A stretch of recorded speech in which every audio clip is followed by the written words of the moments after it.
The Louisiana Restaurant Association presents Conversations in the COVID Crisis, a special edition podcast to capture the stories of our industry during the most unprecedented of times.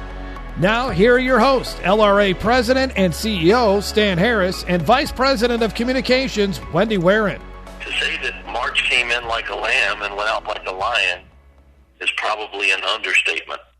It's been probably the most devastating period for our industry, for our state, and for our national economy that we've ever faced. There have been an abundance of meetings, thoughts, ideas, potential temporary bridges and solutions, but it's been no question the focus of everyone's actions, at least the past 25 to 30 days. I recall that the first meeting we had on this was with the governor and our other hospitality partners on March the 10th. And from March the 10th, it dramatically changed to the 12th. And on March the 13th, we started our conversations multiple times each day with the mayor of New Orleans and coming up with a solution for social distancing for our restaurants in New Orleans. And we had that ready to launch on Sunday. Right. And then on that Monday, we were doing an industry presentation to our restaurant members of New Orleans and Company when I received the call from the governor's team that the data was pointing to a statewide closing of restaurants in the dining room and restricting drive-through, call-ahead takeout, app-based orders, and delivery. Before you go on, that meeting, you were actually on stage giving a presentation, and you got the call from the governor, and you had to step away, and you got the news, and we were in front of 100 or so folks in our restaurateurs, and you were like, folks, just got word, and everybody exited the building in an orderly fashion, kind of stunned. Yeah, the timing of it was on one hand very good and on one hand very bad, because restaurant people, as you know, are very reactive, and what they expected from the notice is us to have all of the information, right, and to tell them what to do and how long this was going to last. So it was a very different type of approach, because some of the specific questions they were asking had not been thought through yet. Exactly. So that day started multiple conversations with the governor's office, with his executive team, and with others that were going to be part of the regulatory regime over this and how it was going to be managed. And if you think about how it's pivoted, when the governor put out his first emergency proclamation on that Monday, it has changed and evolved, that has involved other operations, other businesses, right, other retail operations, other healthcare providers. But the part of the restaurants has not been more restricted since that time. Right. They've asked us to provide clarity as to being certain that we don't allow people to congregate while they wait for an order. Their preference is you call ahead. If you've got to do a counter order, place the order and go wait in your vehicle, and they'll bring the food to you. Right. We've just got to take this seriously to do what we can to flatten the curve and to shorten the impact of this.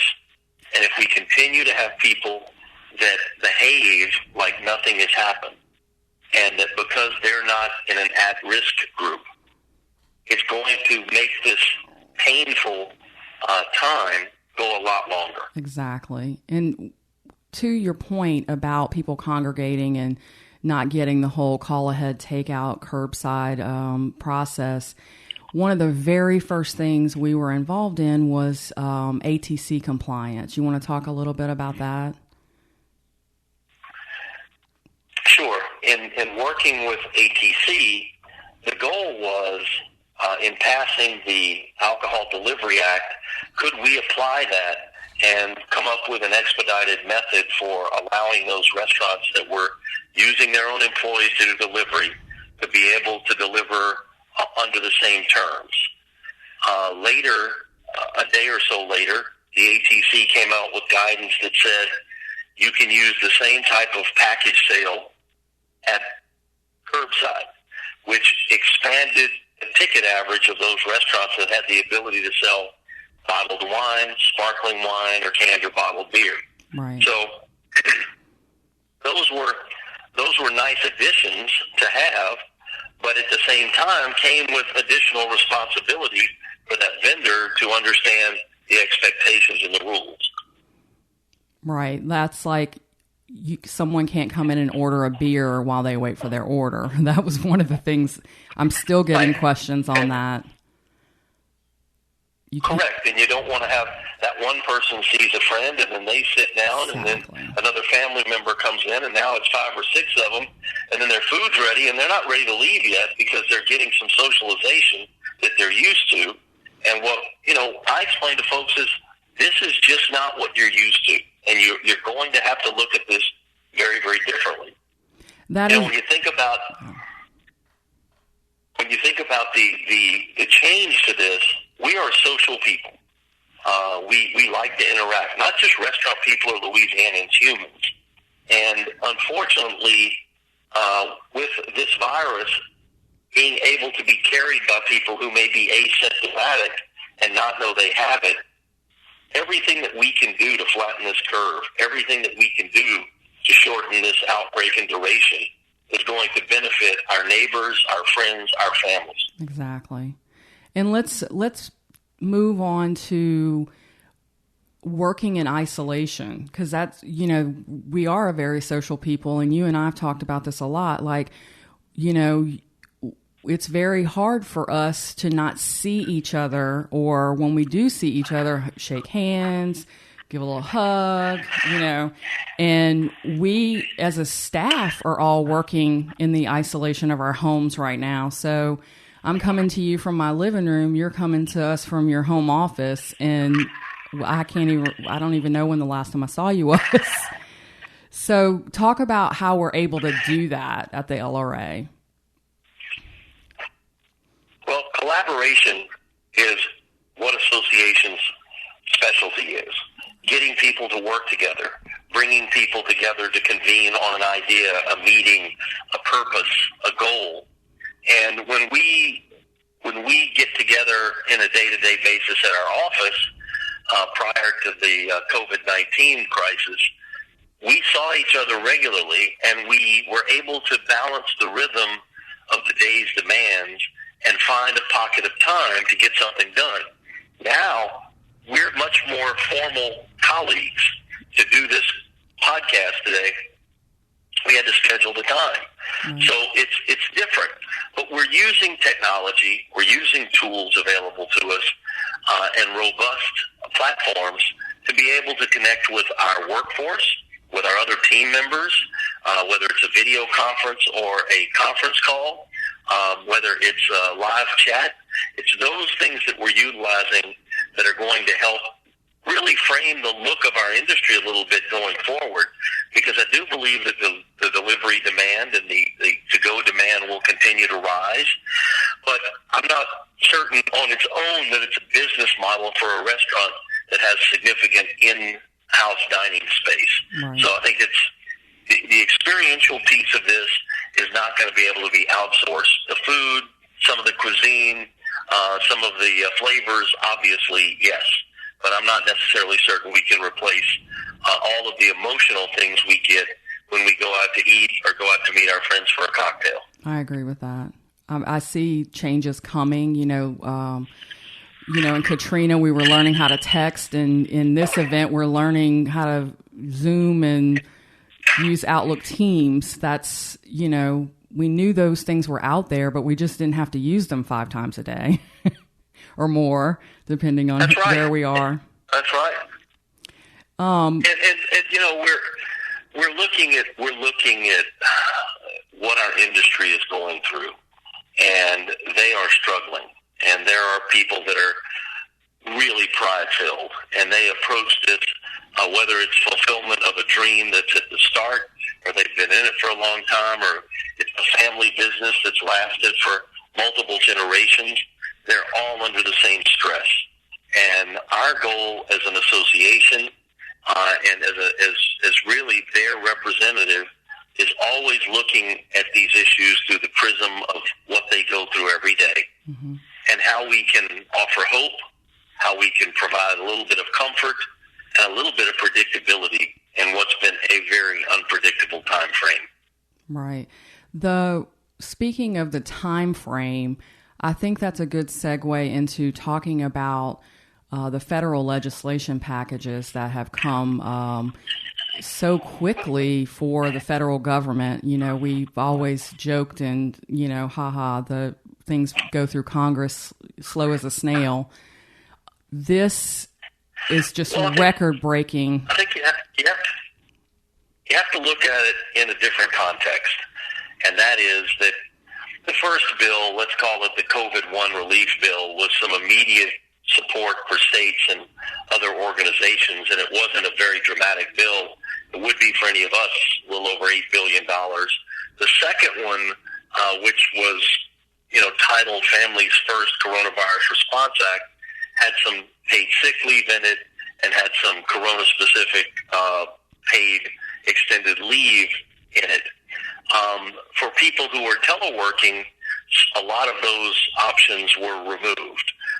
So you have to look at each of these pieces of legislation, especially the first two, and the Department of Labor is still writing the regulations and the rules as to how the Families First Coronavirus Response Act is going to be implemented and going to be managed. Right. When it comes to what we reference as COVID-3, which is the CARES Act, it was to provide what we had been asking Congress for 3 weeks, and that was liquidity, immediate liquidity. The payroll protection part of this, if you want to employ your people, there's 8 weeks of that window that they can provide loan forgiveness for that payroll, and hopefully by that end of time from the origination of your loan for 8 weeks into the future, that will get you to the bridge to where we're able to have some reopening of the industry. So there are many different tools within there. Right. The governor getting a disaster declaration approved by the SBA to do economic injury disaster loans, a low-interest loan with a lengthy term. While it doesn't have some of the freedoms that the Payroll Protection Act legislation provides, it may be a better long-term solution for your business. Right. So as we tell our members and anyone we come into contact with about this, you've got to look at what's best for your situation. And there's no better time right now with your business on perhaps modified duty to focus on getting all of your business things done. We've got a great business continuity checklist that we published on the LRA.org website a couple of weeks ago. It's a well-thought-out thing, a list of things that you should be doing right now in the interim to look at the continuity of your business. And that's, to me, the value of what we provide at the LRA. We try to gather those information points and those data points that we can share with them, and also the contact points so that you've got a single place that you can go to if you're in our industry to learn more about what we're doing, what other groups are doing, what relief efforts are going on. It just covers a broad range of things.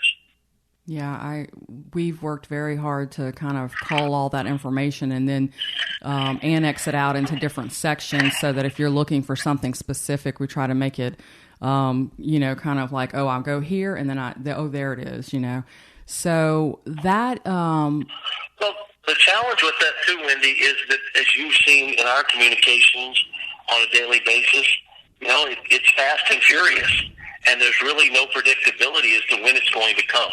Right. You guys put a lot of effort into the semi-weekly snapshot documents that we blast to all of our members by email. And right after we had sent the first one this week, more pertinent information came up, and we had to pivot and say, yes, this is important enough to send them an additional piece of communication, because we don't just want to fill their inboxes with information that's repetitive. We'd like to direct them to where they can get the best information. Right, exactly. That was a challenging day. You spend all day working on something, and right when you hit send, it was like, oh my gosh. But it was fine because it, broke the information up into. How many times do you have recoil when you press send? Yeah, it was one of those. When you shoot a gun, but you don't get it when you press send.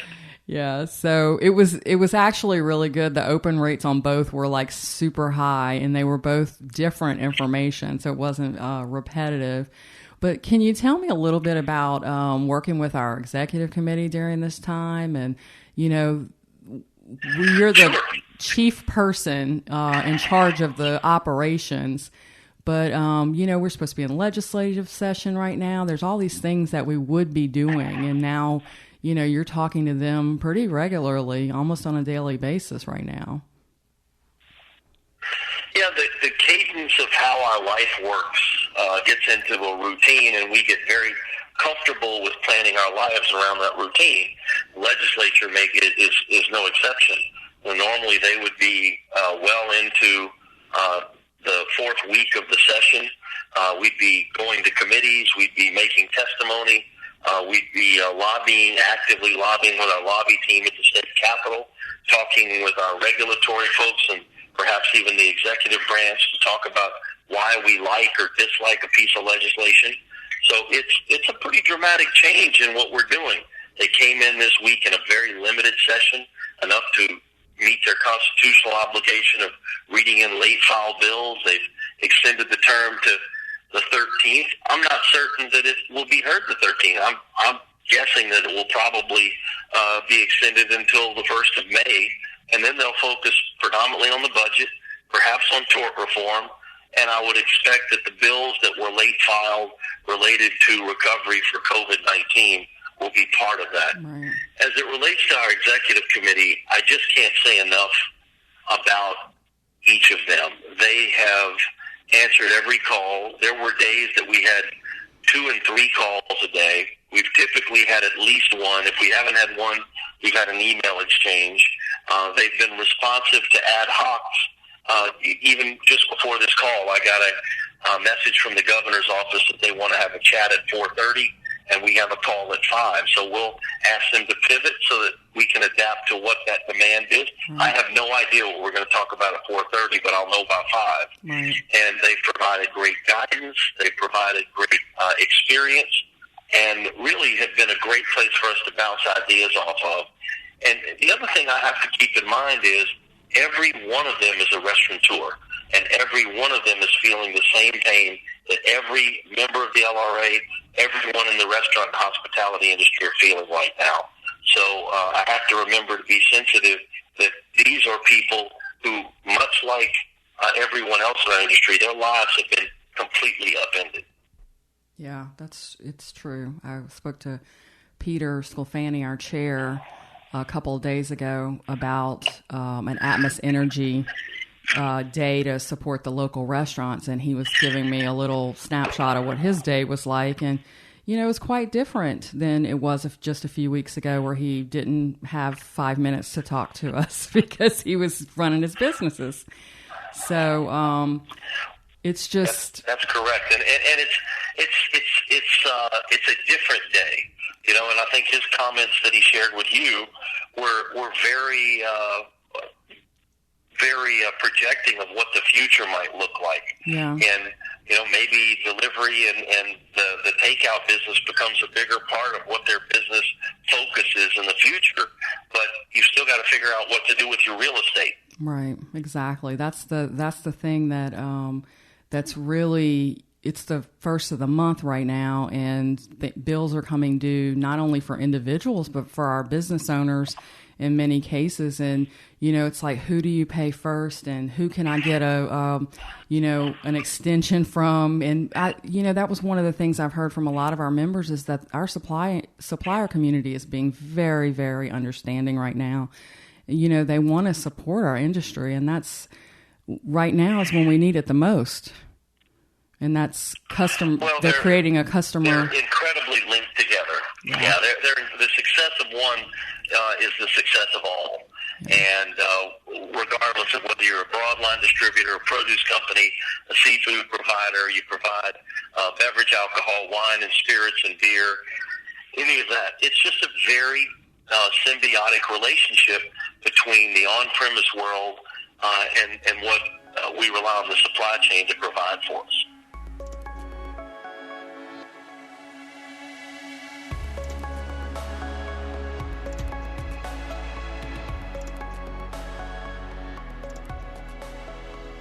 Our next guest is Melvin Rodrigue, President and CEO of Galatoire's Restaurant in the heart of the French Quarter in New Orleans, Louisiana. And Melvin, your last 2 weeks, I'm sure, have been nothing typical. You want to tell me about it?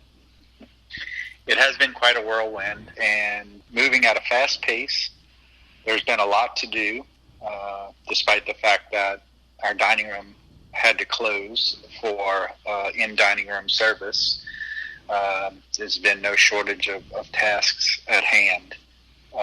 It's been pretty amazing in that regard, but so unfortunate that this is what we're dealing with at this time. You know, I look back, and not only has it been a whirlwind because of so much going on to try to get up to speed and stay on top of, you know, your business. You've got your livelihood, you've got all of your employees' livelihoods to worry about, and so it makes for an emotional roller coaster as well. Leaders want to lead, and so you find yourself where there's an adrenaline pump, and you are feeling like you're doing everything you need to do as quickly as you can do it, and feeling good about it. But then you hit the valley on the other side, and you know it's an emotional drain. Like, my goodness, what are we going to do? Right. So it's been something. So you have you have some super long tenured employees to, you know, that you're thinking about, and that is not just you know, a normal, what I would call a normal boss, you know, supervisor employee relationship. These are like your family. These are like family, and you know, so many of them have been with the restaurant for so long. I have several that are above 50 years. If you go back over the last 5 years, I've had also 5 people that have retired in the last 5 years that had more than 50 years of service. So it's an amazing thing. It's an amazing place, and it is definitely, there's a family environment, a family culture that we try to follow. And so that makes it difficult, you know, when you're sitting down in a room and trying to get your arms around explaining to them that you need to lay them off now in order to make sure that the business is viable in order to hire them back later. Right. And that's a tough conversation to have with your family. Yeah. And, you know, and when you're having that meeting, you know, what was it, almost 3 weeks ago now, you know, you're looking across the room, and a lot of them are people that you went through Katrina with as well. Yeah. So, yeah, it's a tough conversation to have, you know, because they are family. And, you know, what's so interesting is when this, you know, the dining room closures got announced 2.5 weeks ago on a Monday. Actually, you and I were together. Yeah. We were at a New Orleans and Company Convention and Visitors Bureau meeting to look at what dining was going to look like from a social distancing standpoint. Therefore, dining room capacities had to be reduced, et cetera, and we were trying to cover all of that and look at it for what it was. And we learned in that meeting that the governor was about to make an announcement that would change things forever, and that was, you know, we've got to close through April 13th, which has now just been extended to April 30th. Yeah. As of today, he announced it in a press conference. But that day, the first thing that I did was huddle with my management team. You know, the dining room of the flagship is typically closed on a Monday. Right. And so, but there's people there doing administrative stuff. So I huddled the team that we had, and we talked about it. And we said we have to be, you know, we have to be as decisive as we possibly can be and make some swift decisions. And, you know, we sent notices to all of our department heads to call their individual departments that we needed to meet with them. And we set up the dining room with proper spacing, and we did it by department, so the gatherings were as small as they could possibly be, and looked them in the eyes and told them what needed to happen, and they appreciated that. But that segues into the next thing. You're talking about the family culture. Our to-go food program, we're actually calling Family Meal, and it's in honor of our employees, actually, because twice a day, it's tradition that we serve a family meal before each meal period of service. We cook, a big batch of something, whether it's hot dogs or tacos or roasted chicken or whatever it might be, and we twice a day serve our staff, our work family. Yeah. And so when we came up with this idea in that huddle on the Monday when I left you, our management huddle, we came up with this as quickly as possible, and that was the start of our to-go food program, and it's still to this day called Family Meal. We've been putting the menu out the first few days. We put it out the day in advance, and the last 2 weeks we've been putting out the menu a week in advance. And in other words, it's what we're trying to accomplish is, keep the management team working as long as possible, because we needed their assistance to wind down, but we're also going to need their assistance in keeping them close when it's time to reboot. So we thought this was an opportunity to do just that. That being said, I don't have any pipe dream that it's going to float our enterprise. The sales are drastically lower than what our operation typically does. It's simply a matter of, providing service to the community, giving them something familiar, keeping our team busy while we go through this process.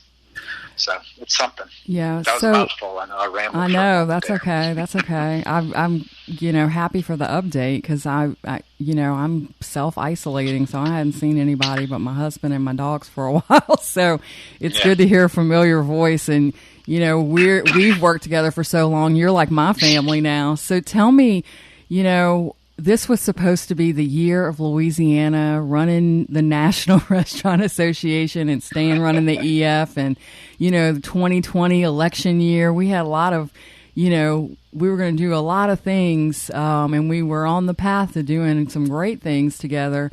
And who would have thought that something called COVID-19 and then got named a pandemic would happen in your year as chair? And I was telling Stan, I was like, Lord, I know it sucks for y'all, but I'm so happy at y'all because, you guys have the experience, nothing like a pandemic, but of some major crisis situations that can inform somewhat, what to, expect or what to be doing right now. So you want to tell me about what the environment like is at the National Restaurant Association for you as chair right now?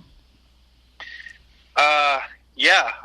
Look, it's a lot. It's a whole lot. It means I'm typically, on the phone as early as 7 in the morning, because most of what we're doing is dealing with Eastern time, or I say most of what we're doing. The core of our policy team is in D.C., therefore they're on Eastern time. And, but we've also got some of our leadership from the National Association over on the West Coast. So, we might be going from 7 in the morning to, 9 or 10 at night. I think a couple of days ago I went through 3 phone batteries in a day. And, there's a lot to do. We join associations, or I know I joined an association because I wanted to be shoulder to shoulder with people of my like industry, because I'm a small business, and being shoulder to shoulder with an industry through a trade association makes my voice louder. Mm-hmm. That's I think why most people do it, is to have that collaborative opportunity to speak with a louder voice. And so, this is totally unexpected that this is what I would be focused on in my year as chair. But in the next breath, as someone who wants to be a leader, I'm appreciative that I'm having the opportunity to be able to weigh in with this dynamic group of individuals that make up our staff and our volunteer servant leaders. Right. And so it's an honor to me to be in the mix, trying to help decide direction. And so I'm appreciative that I'm having the opportunity, and I'm appreciative that my contemporaries had the confidence in me to be that individual. Right.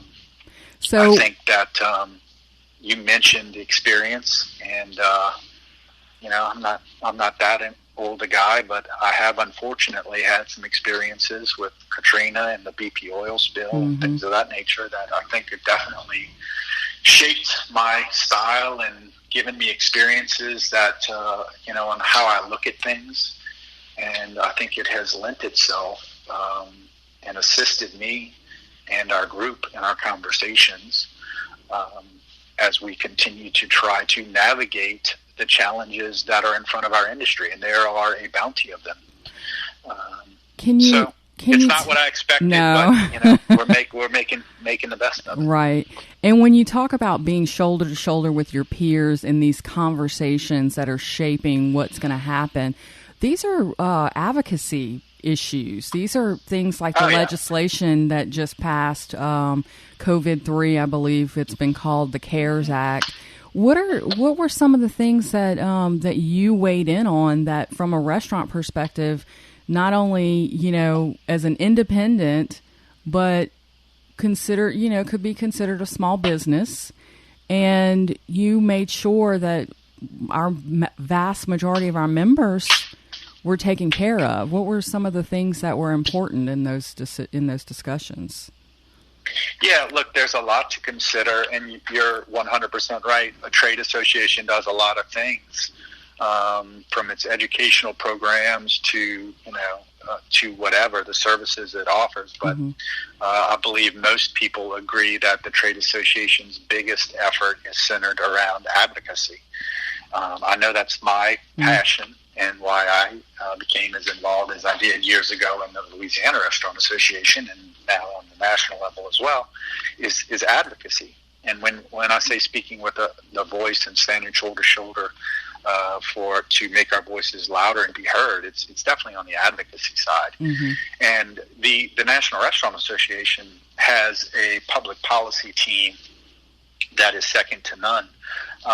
And so what you're looking at is oftentimes multiple calls a day between our officers, and multiple calls a day, in some occasions, certainly once a day leading up to the legislation, but more times than not, multiple times a day. And these individuals, these are like advocacy strategy committee. This is Matt Walker, Dan Rail, those correct. Guys that are Sean Kennedy. Has been and then amazing. Our CEO Marvin Irby. Right. Lot of collaborative effort. And then our board leadership through the advocacy strategy committee, which has some of the biggest players out there in the industry on it as well. And lots of good discussions and lots of things that we knew we needed to consider, and we knew that we need to make it as broad as we could make it. And the reality is that that landscape is from small businesses, that are a 20-seat mom and pop or chef-driven entrepreneurial restaurant, to small businesses like mine that, I've got a couple hundred employees, but I'm still a small business, all the way up to the big chains. As an association, we need to do our best to get the broadest approach we possibly can. And we had some big wins in COVID-3. One was to stop some of our larger groups from being excluded. And when I say larger, I don't necessarily mean just the McDonald's of the world. You also have to think about the McDonald's franchisee who maybe has 3 units. Yeah. But if he's got, or let's say he's got, maybe a better example would be he's got 6 units, and there's 100 people in each unit. Well, he would have been excluded as a franchisee, right? Because he's got more than 500 employees. But what we were able to get into the bill is a carve-out specific to restaurants and hotels that said per location if you have less than 500 per location. Right. All of those are independent, will be considered independent entities. So that broadened the coverage, to, the small business to the large business that needed it. And, there's a lot of restaurateurs, for example, in New York, independent restaurants that are great operators. They could have been excluded because they have 5 restaurants with 150 in each. Right. Well, this language that we were able to get in because of the relationships that our policy team has, that language was incredible. Right. Another key factor in talking about Katrina, this is one that I pushed for really, really hard. When it was determined that the vehicle that was going to do this work was the SBA. I know a lot of us in Louisiana, when the SBA loans came around after Katrina, it was a disaster. It was a dumpster fire because I was able to get credit at J.P. Morgan Chase or Hancock Whitney, so I couldn't get this good loan because of the credit elsewhere test that lives inside of the SBA. Yeah. Well, in COVID-3, we were able to get the credit elsewhere test removed, making the application process more lenient, and therefore the efficiency of accessibility was better to a broader group. Right. So those are just a couple of examples of things that we've been working on, and I can't reiterate enough what an unbelievable policy team we have over at the National Restaurant Association. The relationships that these people have forged over the years. We were literally on a conference call when that topic of credit elsewhere came up, and one of our group literally texted a key staff member of one of the senators that was working on the legislation, and just like that, the removal of the credit elsewhere test came to be. Yeah. It's knowing who you need to have the conversations with, and they're a great team. Well, that's where I think they've done an incredible job. That's where I think hospitality and advocacy kind of work hand in hand with each other, because we are so relationship driven, and so that's how policy happens, and that's why it's so important for us to be at the table, and not just for this issue but for every issue. Is great as it may be for our industry, and sometimes uncomfortable for our industry, it is very important that we do have a seat at the table. And that's what we do at the state level, but it's definitely I'm definitely seeing how that works. With our federal and our congressional delegation. I know Steve Scalise and Senator Cassidy and all those guys have even Garrett Graves, and they've all reached out and said, "Hey, what can we do? Can we talk to your board? Can we talk to your membership? We'll be happy to help." So it's we definitely have those political relationships here, where it's not, hey, can you do me a favor? It's, hey, can you hear me out on this? And they do understand the importance of restaurants here in Louisiana, but I mean nationally, we're the second largest employer, and we have 1 million restaurants. That's significant. So when we're in every neighborhood. You're on point with that message. There's no doubt about it. New Orleans and Louisiana in general, but New Orleans especially, there are so many independent restaurants in our city and in our region that our delegation definitely gets it. Scalise was great. All of them were great, but Scalise, with his tenure in D.C. was particularly helpful, and did such an incredible job of just being responsive when we would send notes, and proactive when he wanted us to know something, and so there was a great line of communication back and forth. I also learned, a little tidbit for you, from Mr. Scalise. I didn't realize that you could text an 800-page PDF but they actually go through really quickly and easily. Oh, wow. The legislation, he was sending it via text. What is this? Yeah. I was amazed. It just pops right up. Well, before all of this stuff, like really before we got it, the week before all hell broke loose, I'll say, was we were all in D.C. for the Public Affairs Conference. So we had just seen our entire congressional delegation, both in meetings and socially for dinner. So at Joe Stone Crab. So it's just how far we've come in a month. I mean, that was a month ago. Isn't it something? I know. It went by with a blink of an eye. So I really appreciate you taking time out of your schedule. I know if I see Stan's calendar every day and I know what's going on, so I can only imagine yours looks just as busy, if not even more, because you're running your restaurants too, trying to keep it all together in this time. So thank you for taking the time to talk to me, brother, and best of luck, and let me know if you need anything. I'm here for you. Thank you, Wendy. All right. Thanks, love. Bye. Bye-bye.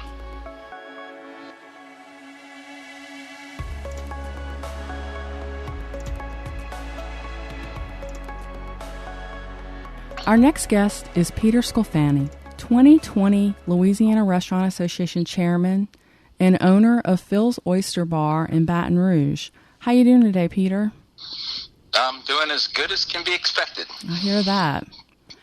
But trying to stay positive right now because it's easy to get caught up in all the negativity. It sure is. We're trying to keep a good outlook on things. We're also just talking amongst ourselves and saying, okay, when this is done, what part of social distancing is going to stay? Yeah. Can we have dining rooms that were maybe as crowded as they were before? Are people going to expect that? So we're starting to run some budgeting models to start to see, well, what if we remove some tables? What if we created a little more space? What would that look like? Yeah. Like, we just want to start to prepare for the future, even though we don't know what the future holds. But it's those things that we have to think about. So talk about, let's pivot over to the LRA a little bit. You're the 2020 LRA chair, and Lord have mercy, did you think that in a million years you would have never thought we'd be dealing with a global pandemic? No, never in a million years. But the thing that I'm realizing is that now more than ever you can see the importance of an association. And I think I'm really dialed into all the behind the scene things that are happening. So, people may not realize how fortunate we are to have Melvin Rodrigue as the chair of the National Restaurant Association and Stan Harris as the chair of the National Association Education Foundation. Right. And they are really tied in to the national organization. And I know I've been on calls with them, with some of our congressmen and senators, and things that have come up within those calls have actually made it into the legislation. Right. And so we're really having an impact in Louisiana on what's happening, on the federal level. And just having some of that information and realizing how this team is working so tirelessly now. And, you forget, because everybody's so caught up in their own struggle. Right. You forget that all of the people who work for the Restaurant Association, they're all going through that same struggle. Yeah. They're having the problems with their families. Their kids are not in school and have to be homeschooled now. And, they're wondering where their paycheck's coming from and how this is going to, affect them, all this is going to play out, and the uncertainty of what the new normal will be when this is over. And besides that, just you and everybody at the LRA is just doing such an outstanding job and just working all the time, 7 days a week on this. And it just really drives home the point to me of why an association is so important, because it would really suck for us to be going through this alone. I hear that. And to know that we have people who are in touch and making things happen and looking out for our best interest, to me, that means so much, and that's really what these associations are for. And I hope people really get to understand all that happened during these times, and and I think all the things that will happen in the future. But it's really been important to me, and a lot of my friends who are restaurateurs but maybe aren't as active in the association, they call me every day and they want to know, hey, what have you heard? What's going on? Because now the most important thing you can have is information. Exactly. And they want that hope. Well, somebody's working on this, and they're looking out for us, and they're going to make sure we're taken care of. And that's the things that are so important, and I'm trying to impress upon them. I know y'all are members of the LRA, but you're not involved. This is why it's important to be involved. Right. This is what we're doing for all restaurants right now. Well, and I think that what you just said, all restaurants, that's what I wanted you to hear you say next, was that when the executive committee met at the very beginning of this event, is what I'm calling it, you guys decided, hey, let's put everything on LRA.org and let's not put anything behind a paywall. Let's not say members only. Like, we want to try to get everybody through this the best that we can. And we're offering this information at no charge. And we're inviting you to come to our page. We're inviting you to follow us on social media and really take advantage of all the work that we've put into pulling this information together, and all these hours of conference calls and meetings over Zoom that we've had. And, that's really what I think is we're really thinking about the greater good here of our industry. And, we really said, look, if you're not a member, this is why it's important. And we hope that during this time, we're going to be a go-to resource for you guys. And when things do turn around and look up, you'll say, hey, you know what? I really do need to be a member. This is really important. And I did get a lot of good information from them. Yeah, I mean, it's so clear to see what everybody at the Restaurant Association is doing to protect not just all the members, but all restaurants. Yeah, it's really amazing. So I really want to commend you guys for the work you're doing. And I know it's thankless, because I know a lot of probably the calls that y'all field are people who are scared and worried about their business and worried about how they're going to make it, and they're not considering that y'all are going through the same kind of difficulties that we are. Well, we have to put on our little counselor hat and say, I understand, and, I hear you. Let me see what information I can dig out, or that information is not available yet. But as soon as it is, I'm going to shoot it out via email to you and everybody else. So you be hanging on to your inbox. Somebody just asked me today, because you talked about being grateful, and what were some of the things you were grateful for. And I told them one of the things I'm grateful for are my communities. And I mentioned the LRA as a community, but it's those things that bring us together. Because when this first started and there was no relief package from the government, and you're like, we're shut down, and where's this money going to come from? It was a really scary it really place. Was. And, it made you feel a little bit better to know that everyone in the industry was sharing, the same struggles you were. Right. And it was nice to have that community. And, I think that's what people are going to realize when this is over and they come back, that restaurants are the places where we celebrate communities. Right. And I think that's what people miss the most, because right now, all you can get from a restaurant is simply the physical product, the food and the beverage, which is another thing the Restaurant Association really worked hard at, is to make sure we could get those the licenses adjusted to be able to sell those self-contained alcoholic beverages, like and that's sparkling wine in a for some people, manufactured seal container. Right, but you're missing, though, the community. And so when I talk to my guests, that's the thing they miss the most. They want to be able to come in. They want to be able to see their friends. They want to talk to the owners. They want to talk to the staff who they know and grew up with. And, it's that sense of community that I think is the thing people are missing.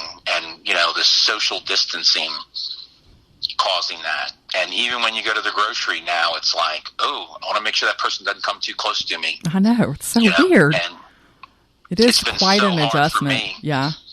As a handshaker to remember, I can't go shake someone's hand.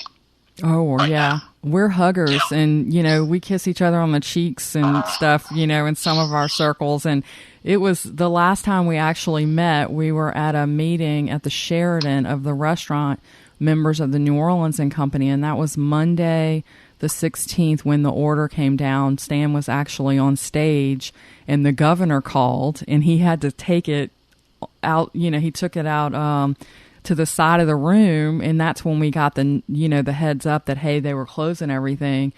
And even at that meeting, all the chairs were 6 feet apart.